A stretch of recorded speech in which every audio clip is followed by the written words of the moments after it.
Welcome to Bankless. It's the first Friday of 2026, and on this Friday, we are bringing in Anthony Sassano to substitute for Ryan, who got stuck in a little bit of a snowstorm. So we're bringing in our favorite substitute teacher to go through the weekly news in crypto with us. Anthony, welcome to the show. Thanks, David. It's good to be here again, and Happy New Year. And it's funny that you mentioned that Ryan got stuck in a snowstorm when it's like really hot here where I am in Australia. So it's like snow. Why is it snow? Oh, that's right. Yeah, right. Yeah, we're in the middle of winter up here. Yeah. There are some evergreen subjects that we're going to talk about, Anthony. We're going to talk about the silver, gold, and S&P 500 breaking all-time highs, because that all happened in the last 7 days.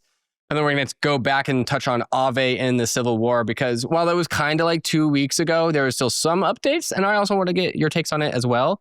Meanwhile, while Aave is diverging, Uniswap is converging. So there's a lot more alignment in the Uniswap ecosystem. We're going to talk about that news, as well as Michael Selig, the new CFTC chairman that just got named, who is a very big pro-crypto CFTC chairman, previously from the SEC. We're going to talk about that. And then also we're going to talk about Quantum's threat, because that's what I know you know about Quantum, and otherwise focus on chain security. So I want to get your takes on all of these subjects and more. But before we get into all of that, it's the 1st of January. So Sazzle, what's your take on 2025 as a whole? And then also I want to pick your brain about what you're excited for, what you're looking forward to, where you think Signal is coming down the pike this year in 2026. So let's start with 2025. What do you think about 2025? Yeah, I think 2025 was a kind of, obviously volatile year in the markets in particular, but I think it was like a kind of maturation year for crypto. Like for a long time now, I remember like a lot of people in the ecosystem have wanted like a cleansing of crypto, like get rid of the scams, get rid of the grifts. All these tokens are worth so much when they shouldn't be worth as much as they are, because they're fundamentally worthless. And I'm not talking about, people can argue about what token should be worth what, but I'm talking about like these tokens that are part of projects that are dead. So everyone wanted this cleanse, and it felt like we got that cleanse to an extent, I think, in 2025. And I think that was from the fact that like crypto is no longer like this niche thing, right? When you have the president of the United States talking about it like every other day, crypto is not like a niche thing anymore.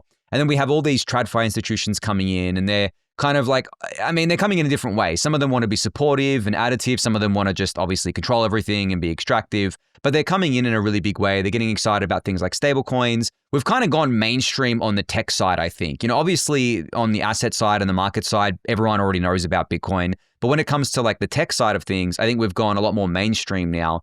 And I think that it was a funny thing watching people's reactions to that, because I think a lot of crypto natives didn't like that, because they felt like, well, are all the gains gone now? Like, because we're not early anymore. Like, where's the excitement? Like, where's the kind of fun stuff? Like, is it just going to be boring stuff like stable coins and like low risk DeFi? People gave Vitalik crap about it for talking about it, because they're like, oh, this is boring. We came to crypto because we want the fun, exciting stuff. But I think that really is kind of, I guess, like the main theme of 2025 to me, is that graduating and coming into like the real world and not just being a teenager anymore. Like crypto kind of went from being a teenager to like an adult now.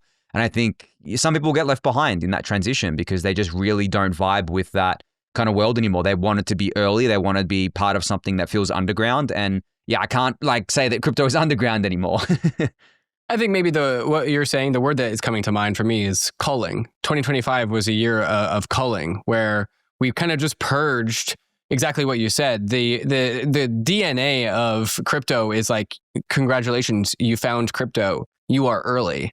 And that is just no longer true in 2025 and 2026. And that is so much of what this industry has stood upon, is like, you're early. You're actually you found this weird corner of the internet that's going to take over the world.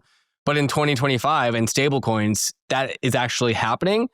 And so much of what people came here for, and some of the DNA that many projects and evaluations of tokens have stood upon, is actually just fundamentally different now. And there is going to be a zeitgeist change, a cultural change for what it means to be in crypto moving forward, because we're kind of now entering the middle years of what it means to be in crypto. I think this is what you're saying, and what I definitely agree with. Yeah, definitely. And I think on that as well, like if we look at, just the market side of things, which is what people pay attention to, they use it for all sorts of signal. I think the big reason why a lot of these other tokens are doing so poorly is because the institutions, the TradFi folks, they're not really interested in this stuff, right? They've dipped their toes in with BTC and ETH, and they're kind of building on those on Ethereum, obviously. But like everything else, from what I've seen, they don't seem very interested in. And I think when you have like no bidders just coming from retail, and then the institutional side isn't filling the bid either for these tokens, that's why they're kind of where they are. And now I think maybe in 2025 we went too far towards like one side, where there are a lot of good tokens that got caught up in this as well. And I look at them, and I'm not going to mention any for obvious reasons, but I look at some of them and I'm like, you know what, this is actually undervalued now. Like I don't think that this should be as low as it is. But then I look at other things and I'm like, wow, this thing is still worth X amount. Like why? Like who's buying this stuff? So I think that also jaded a lot of crypto natives in that they were hoping for quote unquote alt season, right? Like where it always happens after Bitcoin runs up, the alts go crazy as they're known to do. That just didn't happen this time. And obviously we had the meme coin stuff, which was, I guess, like a small pocket. It reminded me more of maybe like DeFi tokens when they kind of happened in 2020, rather than like a huge new thing that was bringing in tons of new capital.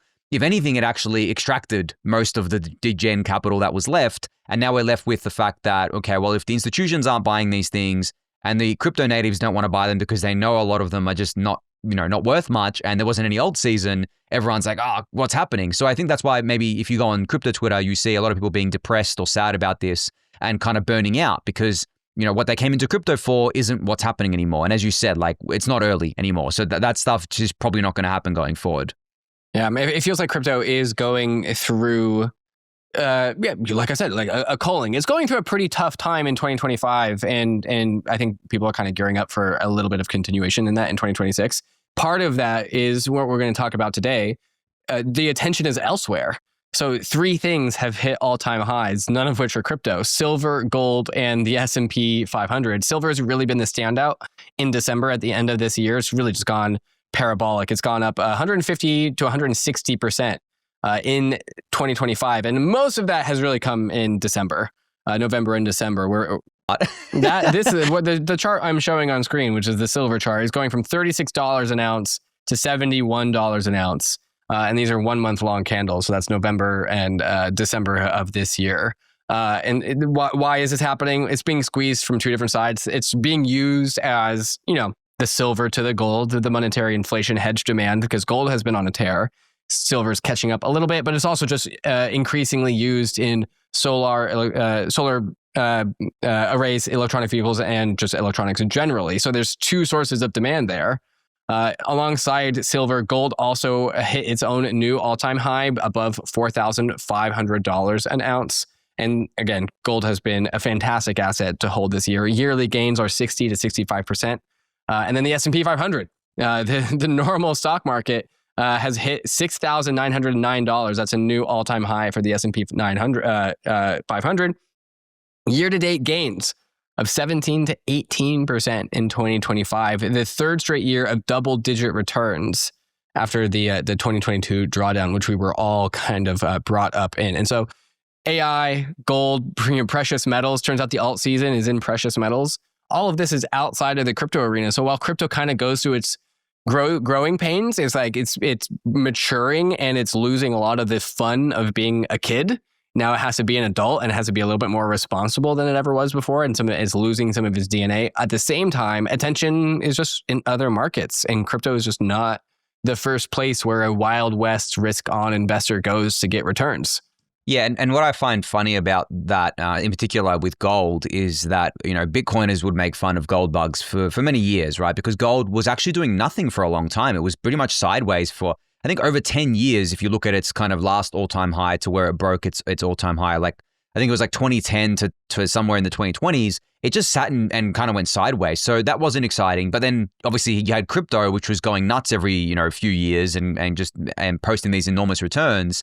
Which is kind of a funny contrast now, where it's kind of flipped, where crypto is going sideways, not doing much, but gold has gone ridiculous, like, and looks like a crypto chart, and same with silver. But I think you hit it on the head with regards to like demand as well, like, because I think people don't realize, especially when it comes to like other precious metals other than gold, is that a lot of them are actually used in industry. Gold is to an extent, but you could say the vast majority of gold's value is speculative, right? It's kind of a store of value thing there. But with silver and other kind of precious metals, they are definitely used very heavily. And as you said, because they're used within kind of computing parts, and AI has just inflated the cost of all of that. That's just going to feed down to the bare metal, like for lack of a better term, right?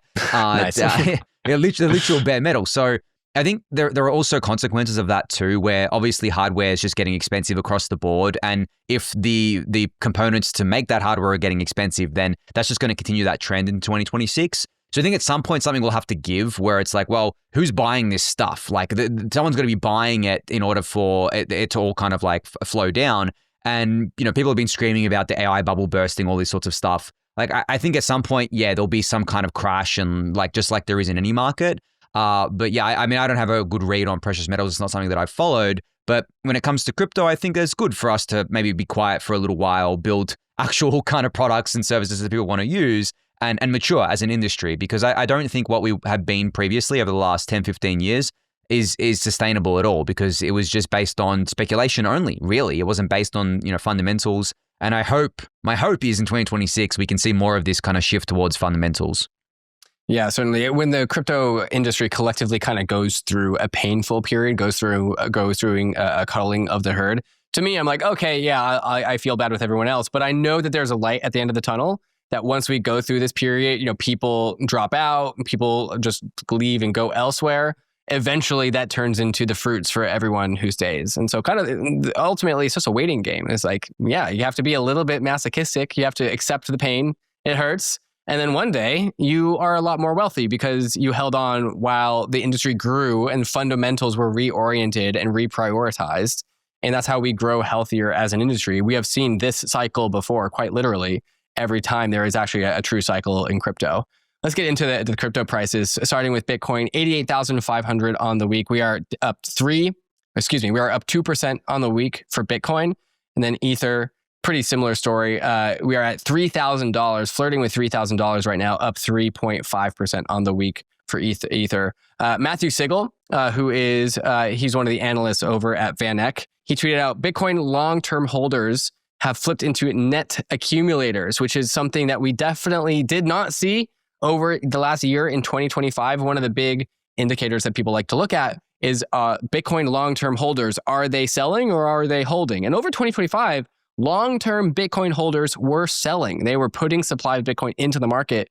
One of the reasons why Bitcoin didn't really push past its all-time highs into the 130, 140 territory. So people decided to sell as Bitcoin holders, but this has flipped.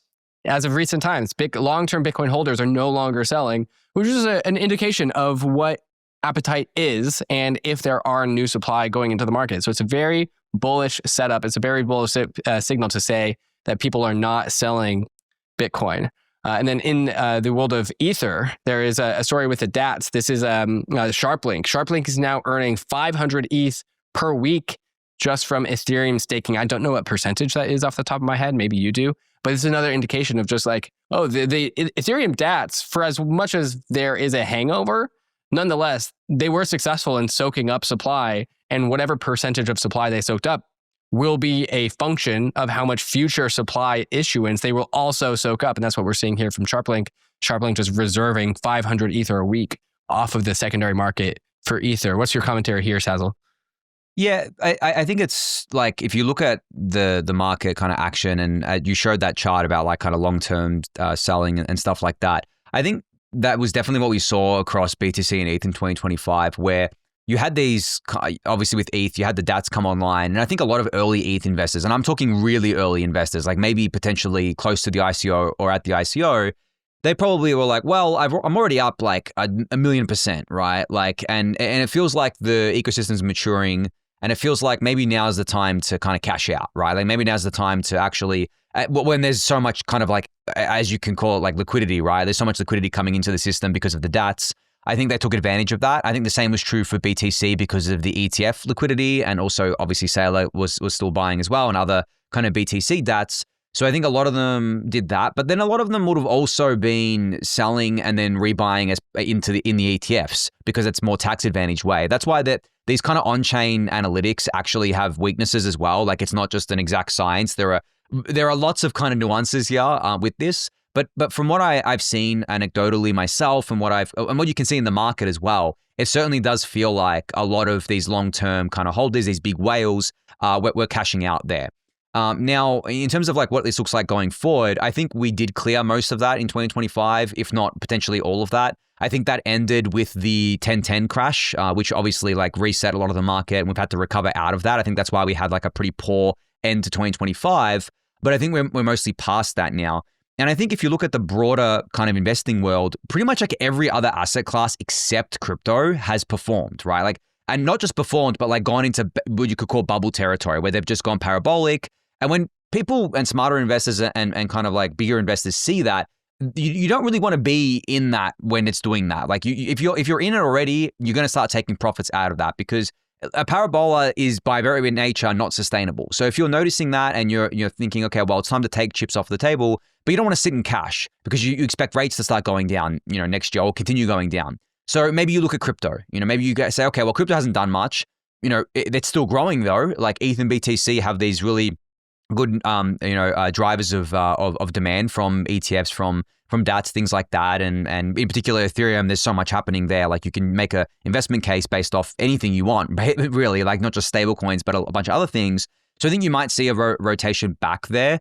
And it's funny because when I say every asset class, I do mean like everything, even things that people don't consider to be asset classes, like trading cards, for example, have just gone nuts, like Labubus, stuff like that, right? Have just gone crazy. So crypto really is that one that hasn't, and that's actually really advantageous for crypto going forward, because if everything else decides to slow down a bit, then these investors are going to be like, well, where can we go next? Like where can we rotate into next? And I do think a lot of that capital is definitely going to look at crypto and be like, that's attractive. It's attractive at these valuations because it's not in a bubble. It's not in a parabola. Like it's been quiet for a while. So let's kind of accumulate now. Yeah. Let's get into some crypto native topics. I think the big one that has been ongoing is the Aave civil war, especially culminating in Stani, the founder of Aave, buying 84,000 Aave tokens. That's not $84,000, 84,000 Aave tokens, which are priced at something like $110 a piece. This has been an ongoing topic. We've talked about this a few times on the roll just because it continues to go. But let me just kind of cover through the details since I have you, Anthony. I'll go start from the beginning and we'll go up to the current moment. So this all started in December 4th, where Aave Labs, the centralized entity that works around the Aave protocol, announced an integration with CalSwap on the Aave front-end interface. The stated goal was better swap pricing and MEV protection on the Aave front-end. But importantly, the fees earned by Aave for this swapping feature was swapped from the DAO to the Aave Labs entity. That was really the trigger that really kicked off this entire cascading set of events. Mark Zeller, the pseudo-accepted leader of the Aave DAO, characterized this as a stealth privatization of Aave, since roughly $10 million per year that would have gone to the DAO, it was now being sent to Aave Labs through the front-end swap feature. Aave Labs, led by Stani, said that the front-end revenue was not something that the DAO was inherently titled to. The front end is owned and operated by Aave Labs, so therefore previous CalSwap fees were simply voluntarily donated from Labs to the DAO in the past. So that's kind of where the lines are being drawn. Aave Labs is this private company that builds products and charges for services, and the DAO owns the protocol, but not necessarily the website or front-end operations. This has created a pretty big division in the Aave community, and a proposal surfaced from an individual in the Aave forums called Tulip King that demanded pretty aggressive actions, including seizing Aave IP, the code, and the brand, forcing Aave Labs to become a DAO-owned subsidiary, and also clawing back past revenue earned by using the Aave brand from Aave Labs. That proposal did not go through because it was stated to be non-compliant with governance, but nonetheless kind of made waves in the discourse surrounding the topic. And then a separate proposal came from Ernesto, a former Aave Labs CTO, now associated with BGD Labs. The proposal asked for moving the trademarks, domains, and social accounts to the DAO. The rationale was that if the DAO pays for development and marketing, the DAO should control the brand and key distribution assets like domains and socials. There was a snapshot vote put to a vote over this process that was opened on December 23rd, which notably is 2 days before Christmas, that was aligning with the general idea of giving Aave holders explicit control over brand-related assets, trademarks, domains, social, and naming rights. Ernesto publicly objected to the timing and the process of this. He said the vote was pushed while discussion was still active, and he urged people to abstain. Mark Zeller agreed with the criticism that the vote was rushed during the holidays, intentionally to kind of dissuade voting participation. Nonetheless, a significant amount of Aave showed up to vote. Ultimately, there was about 1 million Aave tokens who voted no, about 55%, and about 750,000 Aave tokens that voted to abstain, about 41%. Stani voted no. Mark Zeller and the DAO side mostly voted to abstain. And basically, the implication here is that Aave Labs will retain control of the relevant brand and distribution assets under the status quo because the proposal failed. Interestingly to note, the top 3 voters controlled 58% of the total voting power. The largest voter, probably Stani, I'm guessing, was 27%, and the second largest was 18%. And so this is kind of where things have laid out. As this all happened, the Aave token really sold off in the market. It was down 20% on the week, with an additional drop happening in the vote window. And this is kind of where things have shaken out. Stani, last thing, Stani publicly said that the disagreement is a part of decentralized governance, and he intends to make economic alignment between Aave Labs and token holders clear going forwards. And he stated that a recent $15 million purchase of Aave that Stani made on the market was not used to vote on that proposal. So that's kind of the mess of everything going on. Sassel, when you were watching all of this drama unfold, what was your first thoughts or impressions or takeaways? Yeah, I mean, this has kind of been a tension, I think, within the DeFi protocols for quite a while now, in particular, where, yeah, they've got this kind of labs entity, which is a centralized entity, and it basically has developed everything up until that point. And then you have this DAO that really doesn't really have that much power over things, right? Some projects will say, well, everything belongs to the DAO, so we're just going to give it to the DAO, like some of the labs kind of teams, and then dissolve the foundation or dissolve labs, whatever it is. Some will spin it off into different entities and give some kind of control to the DAO. But yeah, I mean, we saw this tension with Uniswap as well for a while, which has kind of been funny to see because that's done a 180. And I think we're going to discuss that as well. They've done a 180 on that.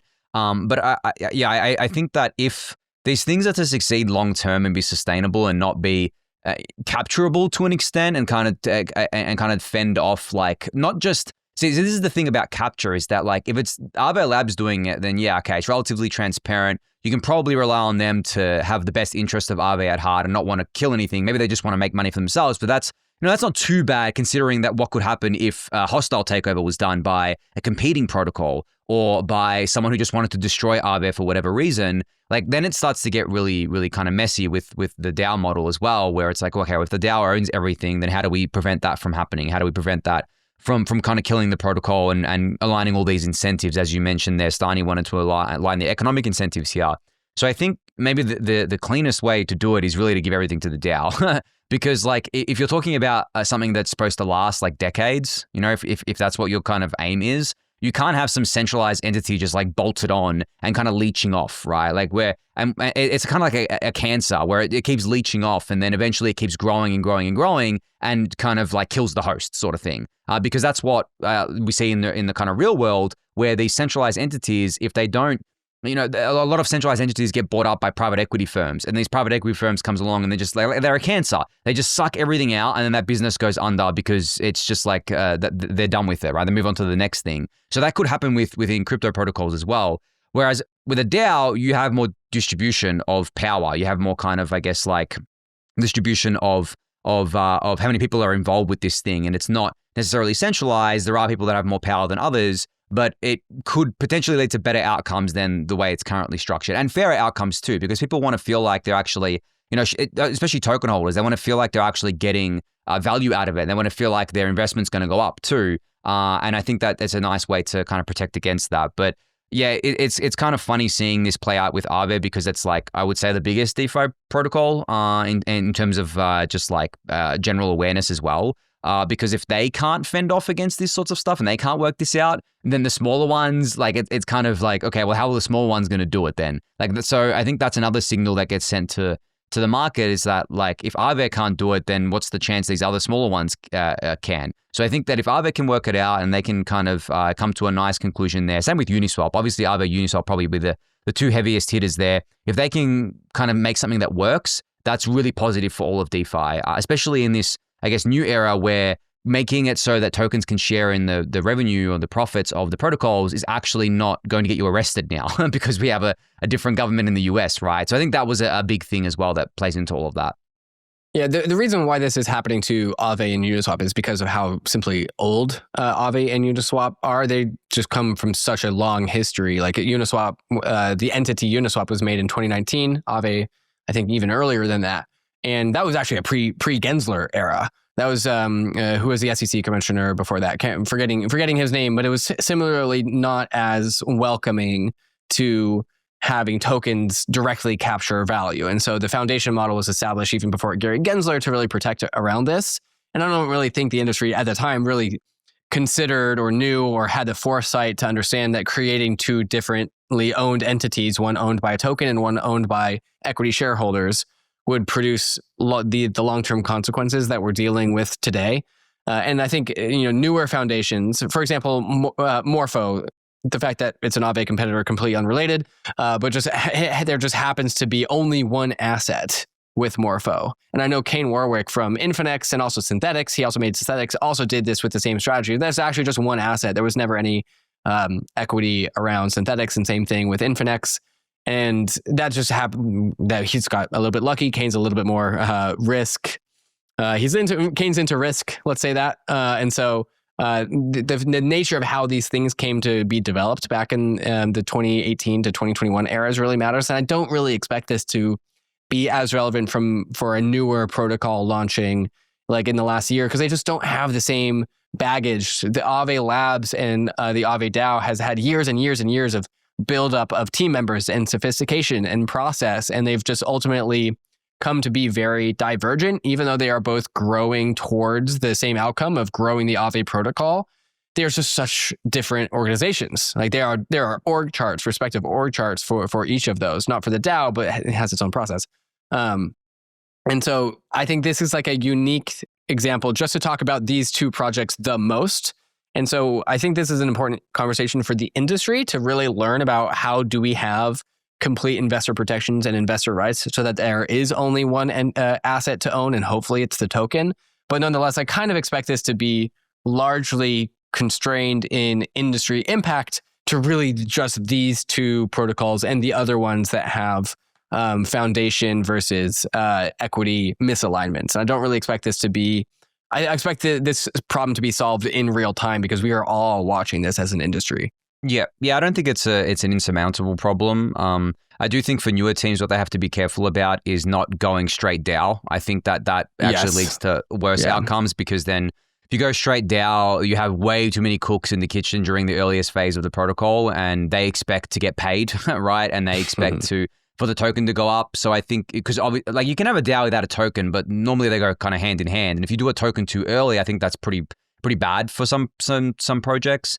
So I think, you can start off quite centralized, and that's what this safe harbor thing's about in the US. I know the SEC wants to do this, where essentially you can have like safe harbor for like 3 years. You can remain centralized, build out your thing, and then you decentralize it over time. I think that's the better model, because if you go straight DAO, from what I've seen in the past, it doesn't do very well. Yeah, I think DAOs need to decentralize as necessity. You don't make a DAO for making a DAO's sake. Yep. Hey, Bankless Nation, it's David. If you're hearing this, that's because you are listening to the free Bankless podcast feed. Did you know that there is a premium Bankless RSS feed? The premium feed has extra interviews that I do for my own personal research and just deeper questions that I want answered about the crypto industry, questions that I want to answer so I can be more informed as an investor, both at Bankless Ventures and also just in my own personal portfolio too. Also, there are no ads, which means if you listen to the premium feed instead of the free feed, you'll get about 20 hours of your life back every year because you choose to support Bankless directly. So if you're interested in getting extra content all while skipping the ads, or you just appreciate what we do here and want us to keep doing it, we'd appreciate it if you signed up for Bankless Premium. And there is a link in the show notes to get started. Cheers to a good 2026. Few people in crypto put real skin in the game when they make public top or bottom calls. The DeFi report is one of them. The week before the October 10th flash crash, Michael from the DeFi report emailed his entire newsletter saying he's going aggressively risk off and sold the majority of his book from crypto into cash. This is when ETH was was about $4,000 and Bitcoin was 110. Michael runs the DeFi Report, an industry-leading research platform built on data, cycle awareness, risk management, transparency, and most importantly, skin in the game. We like Michael at Bankless. We like his analysis, and that's why you hear him on the Bankless podcast about once a month. And the DeFi Report is giving Bankless listeners 1 free month of access to the DeFi Report. So if you're looking for some sharp, data-driven analysis to make better informed decisions around your portfolio, you can learn why and how Michael called the top and what he's doing next, all in the DeFi Report Pro. Check it out. There is a link in the show notes. All right, so with Aave diverging, we have Uniswap converging. So we'll move into the Uniswap part of this conversation, which is actually going in contrast very smoothly. So there was a vote not terribly long ago. What day did this happen? This happened on December 28th. The unification proposal out of the Uniswap labs and foundation entities was voted on and passed by all of the Uni token holders. So now the foundation is going to absorb the DAO. The foundation is going to absorb labs effectively. Labs is going to be a service provider to the DAO. And the economic value of labs is going to be something that the DAO has governance and control over. So the DAO pays Uniswap Labs for their services to the Uniswap protocol now, and this vote went forward on the 28th. Importantly, the Uniswap web app, mobile wallet, and browser extension, which are all products made by Uniswap Labs, now have all of their front-end fees, the fees that they are charged to swap, are gone. There are no front-end fees or fees on positive slippage or any other app-level fees in the Uniswap ecosystem. What that is saying is that the labs is no longer taking a cut of the products they have made, which makes Uniswap a better product. I think this is giving Uniswap, if I'm reading between the lines here, giving the Uniswap the green lights like, yo guys, turn on the protocol fees. Like the higher level fees are being turned off. That gives you guys the margins to turn on the protocol fees. So I think this is setting up the Uni token to turn on the fees of the fee switch and then capture value for the token holders. Anthony, were you following this story? Yeah, I was. I think, as you said, like it's the right way to do things. I think people are very happy with this after obviously years worth of back and forth with the kind of the labs and Uniswap kind of core team there. But I think, as we were discussing before, that was due to a very hostile SEC. I mean, they literally went after Uniswap like themselves, right? So Uniswap Labs and I think Hayden himself, the founder there. So I think it has been a long time coming, and I think that obviously now is the correct time to be doing this because there's very little risk of anything happening to you from like the law side of things. But also at the same time, it is, as you mentioned before, better for investors and better for investor protections and better for everyone involved in the ecosystem that there isn't this kind of, dislocation of incentives where the labs entity has one incentives, the token holders have another, whereas the token holders before were getting nothing at all. Like that, the token was basically a meme. Like and labs was getting everything. They had tokens that they could sell, and they had the profit coming in from whatever they were doing on the app layer fees. So I think, it's aptly named, right? Unification. This is unifying all of that so that around the token as well, right? Around the Uni token, so that everyone is aligned incentive-wise, and that's the way to do it. Like if Aave wants a playbook or that's it, and if any other DeFi protocol wants a playbook, and I should say mature DeFi protocol, like don't do this at the start, but like once you're mature and you've got product market fit, this to me is like the playbook to follow, and this is what you should be doing. And I think there might be some temptation from protocols to do things differently just for the sake of it. And I understand that because that happens across everything in life, right? People just like, okay, well, they're doing it this way. And yeah, it's really awesome, but like people are going to be bored of that. We have to try it a different way. And usually it doesn't go very well if you try a different way because there is like a really optimal way to do things a lot of the time. And if you just change something for the sake of it, it usually ends badly. So I think that people should be kind of copying this and obviously altering it for their own protocols to make sure it encompasses everything because not every protocol is like Uniswap. They will have different considerations because they're a money market. They're not doing swaps and stuff like that. So I think when you look at it from that perspective, it's a blueprint to kind of follow. But yeah, you can add your own things, remove things that you think are unnecessary. But this is to me the gold standard right now. Yeah, notably with the successful vote of the unification, which was overwhelmingly successful. This was not a controversial vote. It's something like 98.8% voted for and 1.2 voted against. Can't imagine who voted against. With that vote, 100 million, Sushi Swap, 100 million Uni tokens was sent from labs to the burn address, which represented the retroactive revenue that the Uniswap protocol would have burned if they had turned on the fee switch during the Gensler era. So kind of like a retroactive, sorry for the trouble, it wasn't our fault, it was Gary's fault. Here is the money you would have made. We're going to go ahead and burn that. And so a very significant amount of Uni tokens was burned. And maybe I misspoke earlier because in this tweet it says fees are on for Uniswap V2 and a set of V3 pools on mainnet. So it sounds like the Uni protocol is capturing fees in addition to the fees that are also coming from the Uni chain. So chain fees on the Uni chain are also burning Uni tokens as well. There has been some discussion on Uniswap revenue. I actually have a prediction from Omar from Dragonfly. I had him on the podcast when I wanted to talk about Coinbase versus Robinhood. Unrelated though. Uniswap Uni token holders realized that their new protocol fees will be de minimis and won't offset token grants, tokens that come from grants from the Uni Foundation. Frustrated with price performance, they will vote to turn back on front-end fees. I think turn back on front-end fees and hopefully burn more Uni tokens from the front-end fees. So interesting prediction from Omar here. Do you have any commentary or comments on just like the magnitude of Uniswap fees? Yeah, so if we look at, I guess, kind of what's happened with fees generally across the board, and we've been through this many times with regards to, fee revenue, but also burning that fee revenue and how that drives value to the underlying kind of tokens. We went through this with Ethereum, right? Where, a lot of ETH was burned with fee revenue and all that. And then, maybe you could say that it did something positive for the price leading up to it. But if you look at like the longer term, it doesn't seem material to the value of ETH. It seems like the value of ETH really has come substantially from the fact that it's valued as a store of value and there's people buying it because of that. And obviously revenues have collapsed since we were burning lots of ETH in 2021, 2022. So I think when it comes to fee revenue and specifically burning, I don't know how much value burning actually drives, whether it's, the layer 1 protocol or a DeFi protocol, doesn't matter. I feel like it's all about the demand. And if something's burned, it's kind of, it depends on how it's burnt as well. Like when ETH was getting burned, it meant that the ETH had been bought already. So that demand had already been kind of realized. And then it's burned. We don't know when that ETH was bought. Was it bought 5 years ago? Was it bought a day ago?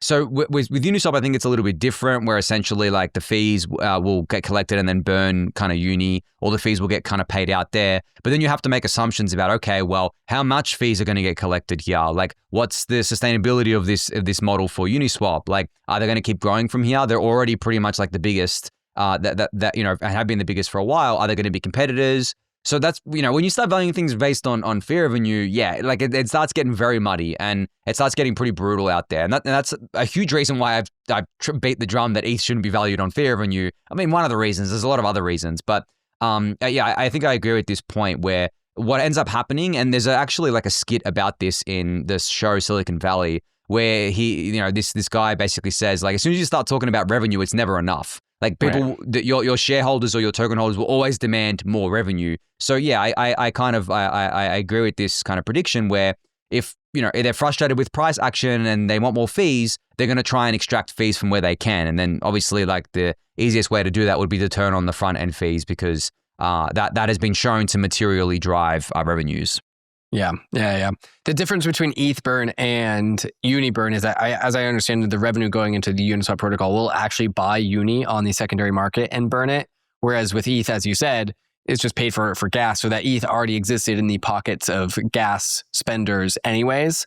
And so there is actually buy pressure. So revenue is buy pressure for the Uni token. And the other thing that's nice about the buy, back, and burn model is that it is relatively cypherpunk. It's just like kind of the governance free, no opinions about what we should do with this. We just burn it, and that's the protocol. And so there is, while I agree with you that the value capture is weak because it will show up in the price as like the last possible thing, at least with things like ETH. Whereas like, that when finally a wave of demand comes, well, there's less supply on the market, and that's the thing that happens last rather than first. Well, as opposed to the Uniswap model where like there is, revenue is buy pressure at the same time. Yeah. And I think one last thing on that, like Amar mentioned that with regards to supply, and that's another thing, right? Like we went on about ultrasound money, ETH being deflationary kind of for a while there. And it's all about, how many new tokens are coming onto the market versus how many are burned, if you want to look at it from that perspective. But it's not just the burn that's driving demand, whether it be for ETH or Uni. It's obviously people buying Uni for, speculative reasons or whatever, people buying ETH as a store of value. But yeah, when you kind of like take it as a whole there, Amar mentioned, there's going to be all these Uni kind of tokens being given out as grants, and we can be pretty confident that's going to be sold, right? Like pretty much 100% that's going to be sold. So if you have more grants being paid out than Uni being burned, and the only real kind of, I guess, value driver for Uni is fee revenue, because no one's really buying Uni as a store of value, right? And then obviously there's speculative value, but that's not lasting, that's not sustainable, that's a short-term thing. Then you could argue that, the price will either go sideways or go down, because you have this kind of more sell pressure than buy pressure. I mean, at the end of the day, it's all supply and demand. But yeah, when you reason about the different kind of dynamics here, that's why you could potentially get that scenario there. And then, as Omar said, the token holders would be like, well, we need to increase revenues. How do we do that to offset these grants? Well, let's turn on more fees. Let's collect more rent, as they call it, right, to offset this. So yeah, it's a tricky game. It definitely is. And yeah, when it comes to revenue, especially within crypto, I think people really like obsess about it a lot, especially for early stage projects, which kind of puzzles me. And then they take the other side of it, where they'll say, well, it's earning $0 today, but like I think it's going to earn way more than that in the future, so I'm going to buy it now. It's like, yeah, okay, you can do that, and that's a valid strategy. But then you have to consider like why it would be earning, that much fee revenue as well. So yeah, it's a tricky game. Investing is not easy. People thought it was easy because crypto did this thing where it like did the alt season, right? Like after Bitcoin ran up, and everyone's like, oh, I'm a genius. It's like, no, investing's actually really hard. Like fundamental investing's really hard. Driving, revenue is really hard. So I think that's another thing, as we talked about at the beginning of the show, that's another thing I think going into 2026, people are going to have to come to terms with, is that, yeah, you can love revenue and that's fine and that's good, but you got to be really realistic about the fact that there's not going to be many protocols that generate huge amounts of revenue. And if you actually go and look at these tokens, a lot of them are already worth way more than the revenue that they're generating. So yeah, it's a culling, as you said. Like it's not a fun time for people, I think. Yeah. Well, something that is fun is our friend Mike Selig.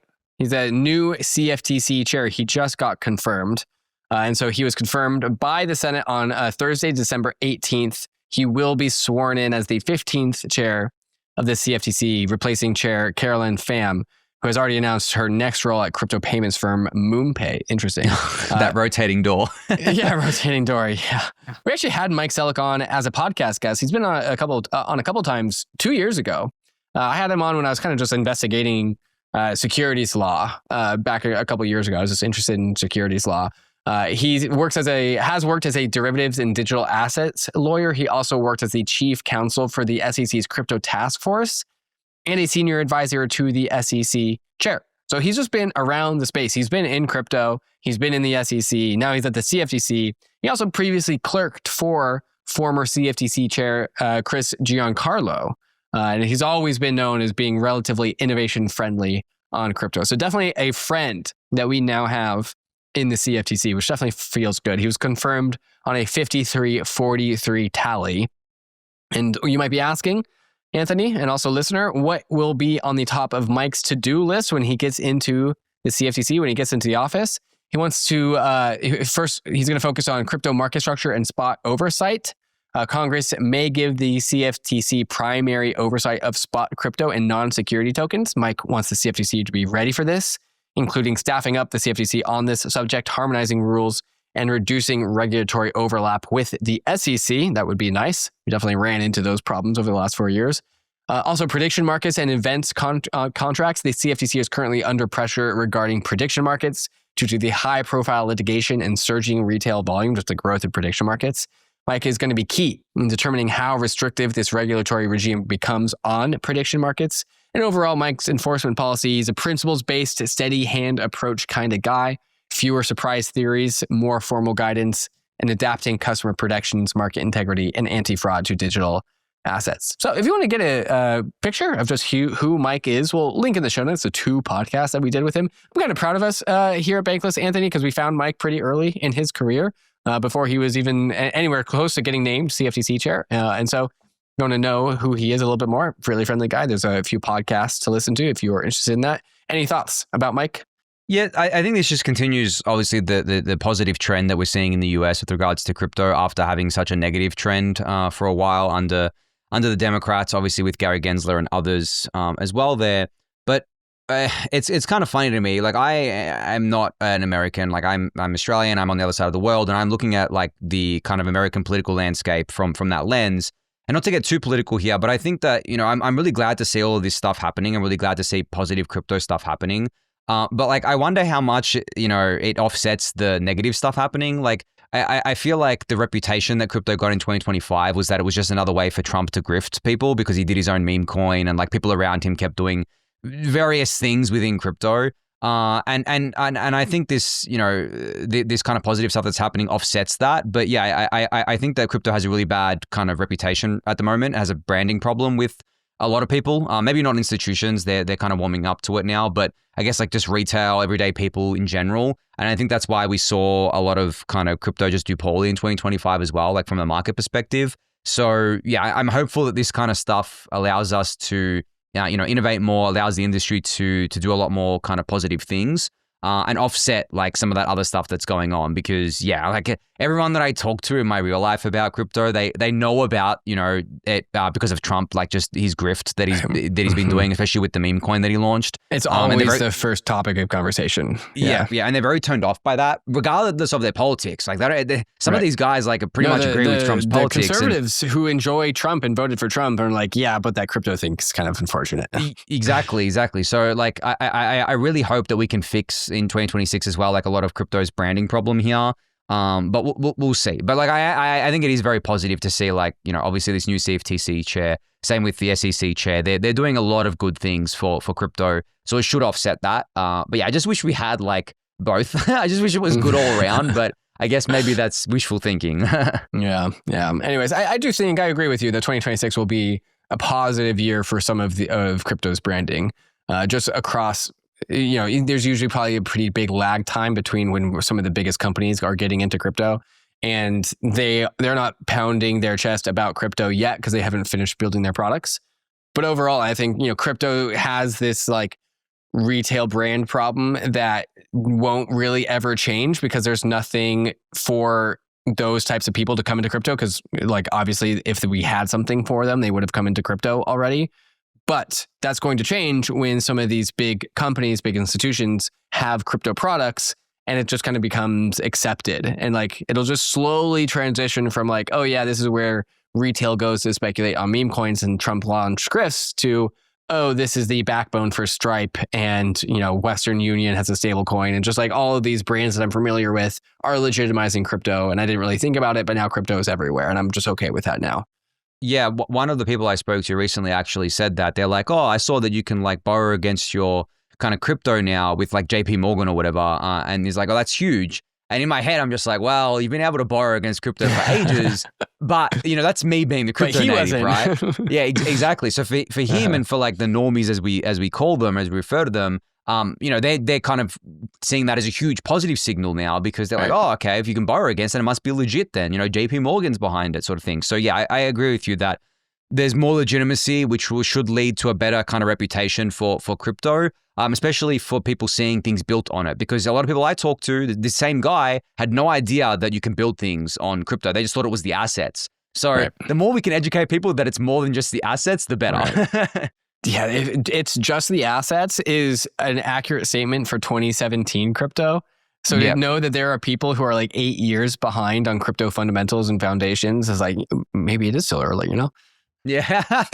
Yeah. Well, yeah. Yes and no, I think. Like it's funny when you look at it like that, because I think on the asset side, it's not early. It's like not priced like that, that's for sure. Yeah, exactly. But on the tech side, sure. But you know, you could argue that a lot of that kind of stuff has been quote unquote priced in to an extent. Right. But yeah, we'll see.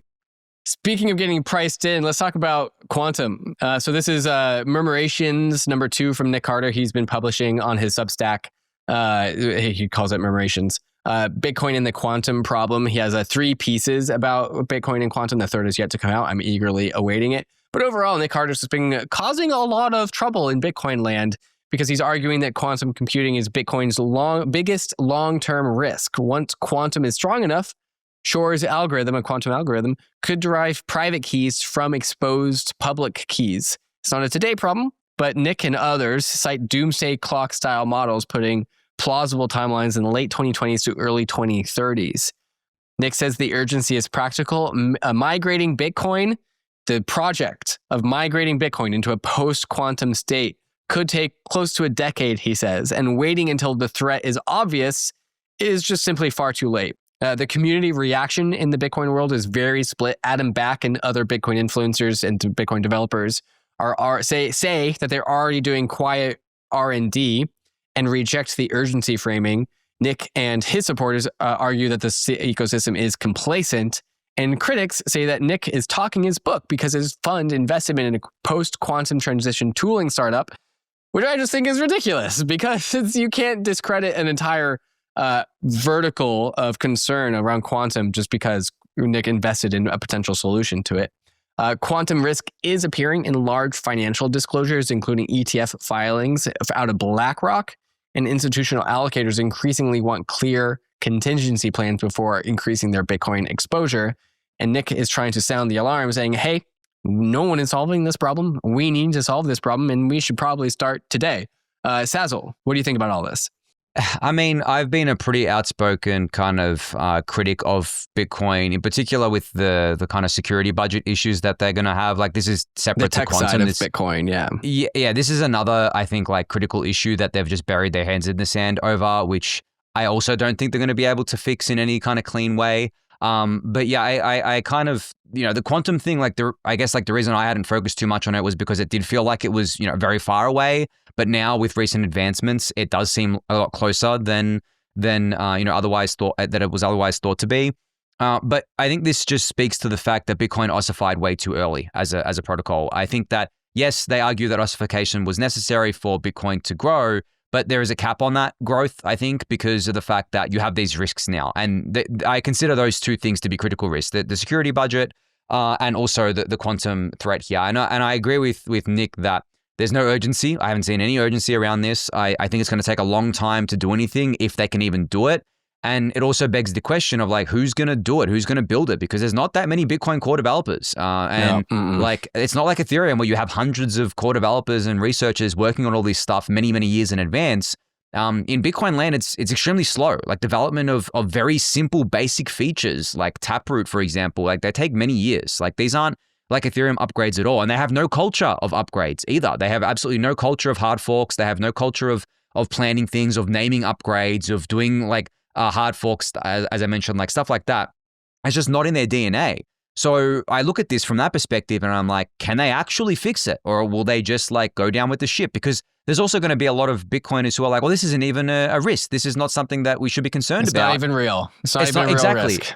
Exactly. Just like they do with the security budget stuff. It's not a real thing. And by the time maybe they realize it is a real thing, it's probably way too close to when this thing will actually materialize as a threat, and they don't have enough time to defend against it. So I have very little faith that they're going to be able to fix this. And this has been a huge thing for me for many, many years now, and why I haven't actually invested in BTC or held any for a very long time, why I haven't spent any time there, is because I do think that Bitcoin long-term is not going to survive. And I think Ethereum will, because Ethereum is tackling this in a really pragmatic way. Vitalik's been talking about quantum threats for a decade now, ever since the earliest days. And we have real ways to mitigate this in Ethereum because we have that culture of shipping and fixing things and doing hard forks, and no one's against it. And we don't have all this concern around it, or this concern trolling, if you will. So yeah, I'm very, very, very pessimistic on Bitcoin's future, not just from quantum, but also the security budget issues, which I actually think are harder to fix because security budget issue fix is breaking the 21 million cap, which is the thing you don't do. Yeah, I think people... To me, the security budget problem is more of a valid debate than the quantum problem, where people can kind of go back and forth. And a Bitcoiner who says the Bitcoin security budget isn't a problem, I could see a timeline where ultimately Bitcoin just turns into a proof of authority of Binance, Coinbase, and the next biggest exchange. And it's really those exchange operators that ultimately control the Bitcoin blockchain. And that's kind of just what the logical conclusion of the security budget debate is. It just turns into who controls the exchanges. there's like more on that on like separate threads. And then somebody who's a Bitcoiner who would say, yeah, and I was totally right. The security budget was never a concern. They would be considered to be right. Whereas this is different with quantum, where I think if you agree that quantum is going to actually turn into a full production scale computer that will be able to do the things that people say that it does, which is like a lot of people's base case, then Bitcoin does truly like divide by zero. It does actually collapse. It's not a like, there's a potential way out that we don't really see like the security budget. It is truly like if Bitcoin does nothing, Bitcoin will break. The Satoshi coins will be stolen by likely either China or the United States, or whoever's got the biggest quantum computer inside of those respective economies. So one of those two countries is very likely going to hold those Bitcoins, a massive amount of Bitcoins, over 1 million Bitcoins. And then as the quantum computer gets even more powerful, they'll be able to derive the private key of a Bitcoin transaction before it actually lands in the blockchain. And so no one will even be able to make Bitcoin transactions if they do nothing. And so for this, the Bitcoin security budget to me is like possible to debate. Even though I know you think you know the answer and other people think they know the answer, to me, this one is not possible to debate. Like the Bitcoin system, the Bitcoin has to solve this problem. It has to transition to a post-quantum state. And I think you're going to slowly, over the next 4 years, over the rest of this decade, you're going to slowly see Bitcoin be priced accordingly to its progress against quantum. Mm-hmm. Yeah, I think so. And I think, yeah, like when it comes to the consequences of this, like as you said, like, you know, divide by zero, Bitcoin kind of breaks and kind of goes to shit, for lack of a better term. Yeah, the consequence of this is the BTC price literally like not going to zero maybe, but like collapsing a lot. While the rest of the market may collapse along with it in the short term, because that's just what happens. In the short term. Like, but then, you know, once Bitcoin, like maybe, like if we talk about the worst case scenario where Bitcoin literally just dies and that's it, like it's done. Eventually the rest of crypto will survive that. Like the, you know, prices may go up and stuff like that. But yeah, I think at the same time, like it's not a good outcome for all of crypto either. Like I don't think that Ethereum needs Bitcoin. It's not the happy cat path, that's for sure. No. And I don't think Ethereum needs Bitcoin to survive for Ethereum to survive and thrive. But if Bitcoin was to collapse and literally die, that's not going to be good for Ethereum, at least in the short term, right? It's not going to be good for the ETH price. Ethereum, the network, will be completely unaffected by this as long as we fix quantum, which I have confidence that we will. We will make Ethereum quantum resistant. But yeah, it won't have a direct effect. But yeah, it will. Like the prices and of everything, like will collapse like they've never had before. But at the same time, there is a realistic path where it just, as you said, it keeps getting priced in over time. So when that actually does eventually happen, it doesn't really cause much fanfare because everyone's already like, well, Bitcoin died years ago. Like we already dealt with that. Like that's the consensus now. We're doing this other stuff. So it's kind of funny to think about because it's been 15 years plus of Bitcoin dominance, right? Like where Bitcoin's dominated everything. But you can imagine in 10 years or 5 years, yeah, we're in a post-Bitcoin world where like it's just gone. Like it's just not a thing anymore. And we continue on with Ethereum and other protocols. It does just seem crazy to say that if Bitcoin does nothing, then it will literally fail as a project, because there has been, you know, decades and billions of dollars of people raising money saying, you know, Bitcoin's broken, I'm here to fix it.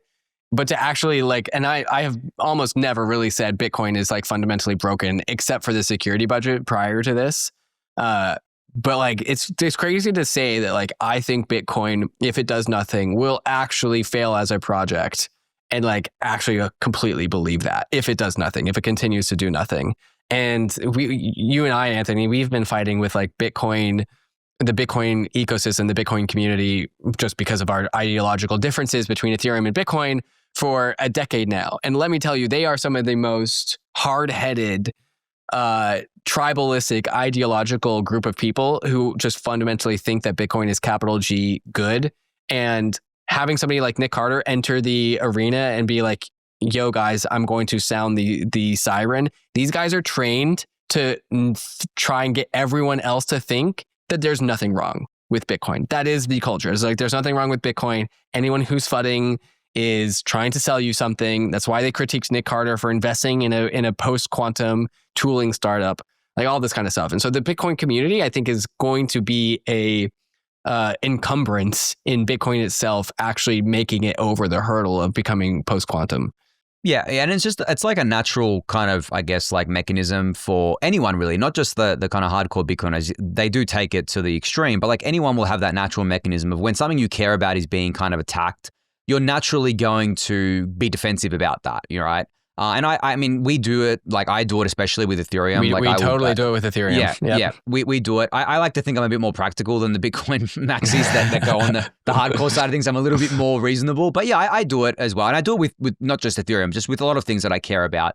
And that's just a natural human thing. But yeah, where it becomes a problem is where it goes to the extreme end, where you literally don't admit that there's any issue at all. You're not even open to the idea that there could be an issue with the holy Bitcoin, right? It basically takes on like a religion. It basically becomes a religion or a cult where if you dare question anything, like you're wrong and we need to like shun you and like expel you from our ecosystem because you're bad for us. You're bad for the things that we care about. And they don't even like, it doesn't even enter their consciousness to think that this could be something that's real. It's straight away, as you said, like automatic kind of denial of this being an issue.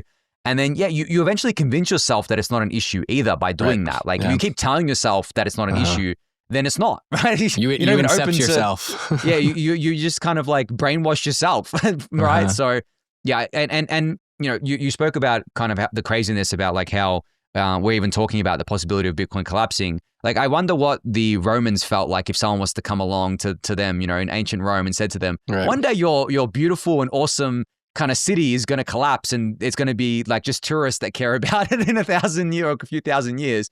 That would call you crazy as well, right? They would say that you were insane, and no one at the time would imagine that this great and beautiful thing that everyone thought was going to last forever would collapse. And then it did. And, you know, the world moves on, of course, and things kind of get birthed out of that. So I think the same could be true here, where the thing that everyone thinks isn't going to collapse, it happens, but then that's it. It's done. We move on. Just like with Terra. Like Terra is a crypto example where so many people were convinced that Terra was never going to kind of crash. It was going to change the world. It's going to do everything. And then it happened. And yeah, it was really bad for a little while. But then we came out of that and we've matured past that. And no one even talks about Terra anymore. And let's use it as an example of what not to do, right? Yeah, so yeah, if you look at it from that perspective, I think that, you know, while it's really bad, it's not existential. It's not like all of crypto would die. I think crypto would still be fine.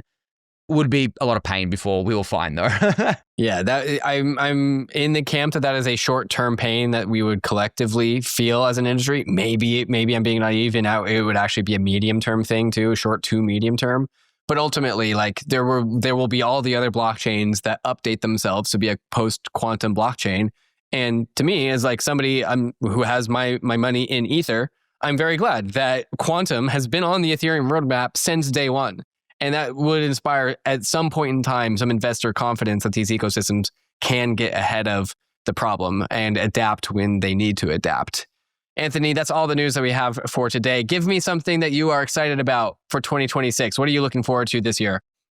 I'm just going to be like full nerd here and say that I'm looking forward to Glamsterdam, which is the next Ethereum network upgrade. It is going to be the biggest upgrade. Like every upgrade that we do now just seems to be getting bigger and bigger, but Glamsterdam is massive. Like it's like I think going to be almost double the size of Fusaka if everything that is kind of considered for inclusion goes in to that. So I'm most excited about that on the tech side. But as we discussed at the start, on the, you know, broader kind of general side of things, I'm excited for crypto to keep maturing. I'm excited for these TradFi institutions to keep coming in and taking advantage of the technology that we've built, and for us to keep obviously upgrading that technology for them as well. And I'm excited to hopefully have a better year asset price wise as well. Like I think it should, I mean, like, I don't know, it feels like it should be a bullish year, but I'm always bullish. So take that for, you know, take that with a grain of salt. But yeah, that's what I'm excited about. And I'm excited to watch that all happen with you. Anthony, you and I have been in crypto for so long, and I don't see that changing anytime soon. And so I'm sure to ask you your 2026 reflections and 2027 predictions in about a year, but also many, many times in between now and then. Anthony, thank you for coming in and stepping in for Ryan on the Bankless Friday Weekly Rollup. And thanks for having me. Cheers, Bankless Nation. You guys know what to do. Crypto is risky. You can lose what you put in, but nonetheless, we are headed west. It's not for everyone, but we are glad you are with us on the Bankless journey. Congrats on 2026. Let's have a good year together. Cheers.